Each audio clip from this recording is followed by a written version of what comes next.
Evening. আজ সন্ধেবেলা থেকেই ভ্লগটা শুরু করলাম। আজ একটা বিয়ে বাড়ি আছে, আপনার দাদা ভাইয়ের বান্ধবীর বিয়ে, তো সেই জন্য কোন শাড়িটা পরে যাব সেটা বের করে নিলাম। দুটো বের করেছিলাম, তার মধ্যে গোলাপি রঙেরটাই ঠিক হয়েছে। এইদিকে দুজনে রেডি হয়ে গেছি বিয়েবাড়ি যাওয়ার জন্য। বিয়েবাড়ি চলে আসলাম। প্রথমেই এইদিকে দেখুন ফুচকা স্টল আর কফি স্টল বসেছিল, আর এইখানটায় কোণে মঞ্চ হয়েছিল। এই দিদি ভাইটার নাম প্রিয়াঙ্কা দিয়ে আসলে ব্রাহ্মণদের। দেখুন এইটা হচ্ছে ওদের বাড়ির কালী মন্দির, এখানেই বিয়েটা হবে। এইদিকে আমরা খেতে বসেছি, আর ঠিক সেই সময়ই বর চলে আসছে। বরের এন্ট্রিটা আর দেখাতে পারলাম না। আপনাদের দাদাভাই আর আমি এখানে বলাবলি করছিলাম একটু পরে খেতে বসলেই হতো, বরের এন্ট্রিটা দেখতে পেতাম। তা করতে করতেই থালা, টিস্যু পেপার, জলের বোতল সবই চলে আসলো, আর সাথে লেবু, স্যালাড, সস দিয়ে দিল। তার সাথে একটা ভেজিটেবিলটা কিন্তু খুব সুন্দর খেতে ছিল, বেশ উপরটা কিন্তু মচমচে ছিল, আর ভিতরটাই বাদাম ভর্তি ছিল। এই দেখুন কামড়ে কামড়ে বাদাম পড়ছে, আর তার সাথে একটু করে শশা খাচ্ছিলাম, দারুণ খেতে লাগছিল। তারপরেই রাইস দিয়ে দিল, আর রাইসের সাথে ছিল চানা পনির। রাইসটা খেতে শুরু করলাম, চানা পনিরের সাথে কিন্তু বেশ বড় বড় পনির পড়েছিল, খুব সুন্দর খেতে লাগলো।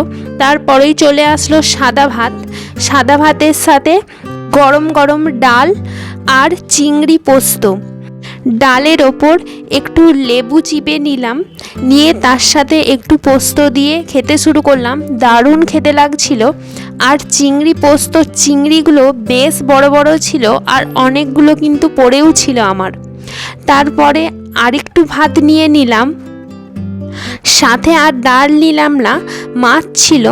এই বিয়ে বাড়িটায় কোনো চিকেন বা মাটনের আইটেম হয়নি, কারণ এই দিদি ভাইদের বাড়িতে কখনোই চিকেন মাটন মানে মাংস জাতীয় কোনো খাবার দাবার হয় না, তাই ফিশ হয়েছিল, মানে মাছ হয়েছিল। তো প্রথমে একটা মাছ নিয়ে নিলাম, মাছ দিয়ে ভাতটা খেতে শুরু করলাম।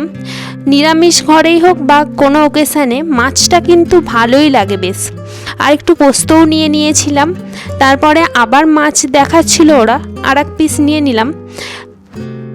এরপর চলে আসলো আনারসের চাটনি। এই সময় আনারসটা তো খুব বাজারে ওঠে, আর চাটনিটাও খুব ভালো লাগে। সাথে নিয়েছিলাম পাঁপড়ের সাথে এভাবে চাটনি খেতে আমার ভীষণ ভালো লাগে। কার কার ভালো লাগে অবশ্যই কমেন্ট করে জানাবেন। সাথে চলে এলো কালাকাঁদ। আমি রসগোল্লা খাই না, তাই রসগোল্লা নিলাম না, একটা কালাকাঁদই খেলাম। আপনাদের দাদাভাইও রসগোল্লা নেয়নি, ও রসগোল্লা খাবে না বলে।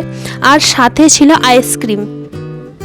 দেখুন ভিডিওর জন্য কত কষ্ট করতে হয়। ফার্স্টে তো আইসক্রিমটা ভিডিও চক্করে পড়েই গেল। আইসক্রিমটা খেয়ে হাত ধুয়ে এইদিকে আসলাম, দেখলাম বর ফটোশ্যুট করছে, তো বরেরও একটা ভিডিও তুলে নিলাম।